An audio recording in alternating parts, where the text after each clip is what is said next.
at the Pride Festival in West Hollywood in Los Angeles, California with pop icon Betty Who. Stop, who me? No. And this is your third time on We Found New Music. It is my third time, and it certainly will not be my last. Let's be honest, my show revolves around you. Well, actually, you were one of the first radio stations I ever heard my song on, ever. Well, absolutely. So, and you played a ton of exclusives for us. I did. You were way ahead of the game, babe. Absolutely. We have an amazing acoustic session up on YouTube. That's actually one of my favorite sessions I've ever done. A lot of people love it. Yeah, it's great.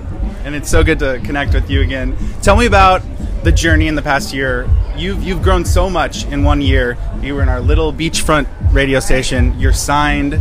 You have 2 EPs out and an album on the way.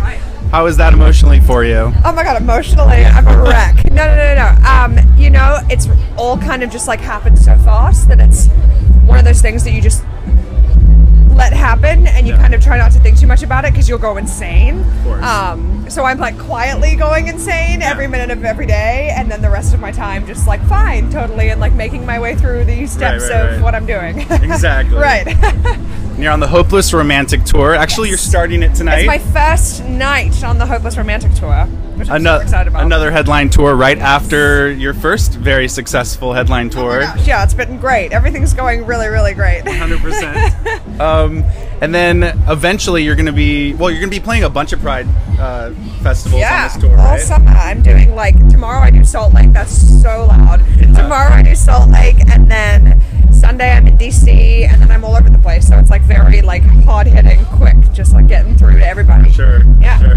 And then eventually this summer you're going to be touring with the one and only Katy Perry. Yes, summer Australia, not summer here. Right, in Australia. I should point that out. Of course. With Katy, and she's going to be amazing, and I'm so excited about that. Absolutely. Like, what was your reaction when you found out that you were going to be touring your homeland with Katy Perry? I think I definitely almost cried. I mostly just wanted to hold my band. Yeah. So we were all sitting in bed together, and my manager was Skyping us. Ethan was Skyping us and telling us. And as he said it to us, we were all like, and then we all just started to hold each other and freak out together. So it's kind of actually just really nice and sweet, I think. Of course. Yeah. Have you talked to Katy personally? Personally, no, I have not. Not yet. No, not yet. But I'm hoping that there will be some kind of water park action or something fabulous on the tour. So your music really does speak to people. Actually, people freak out when they hear your music. Well, let's hope so. It speaks to them, you know, and it makes them emotional, and then you're dancing to it on stage. Right. What's your secret?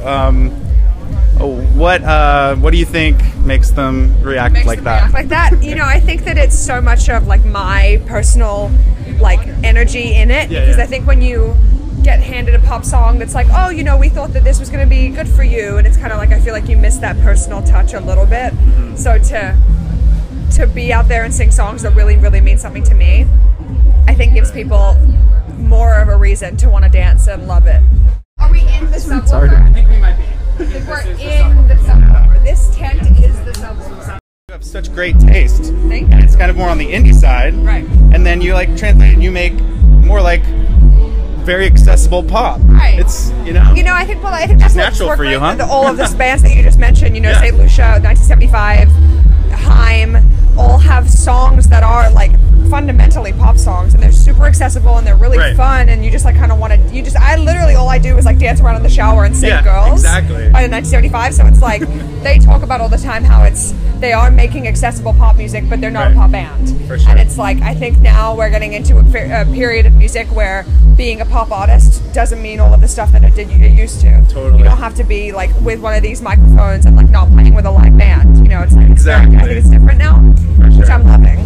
That's kind of what I'm hoping to push through. It's just a really good time for pop music. There's so much crossover potential right now. I know, I think so too, and I think that all of the things that people are loving more and more are the songs that are crossover and are new and interesting. I think people want that. Exactly. Awesome. All right, so you have 2 EPs out right now. I do. And now there's a full length on the way. Yes, absolutely. On RCA. So you're gonna be live in about 45 minutes. Something like that, yeah. We'll let you get ready. But warm up. Where can people find your music? iTunes, SoundCloud, everywhere. Google me. I'm everywhere. Thank you so much for catching up with us. Thank you.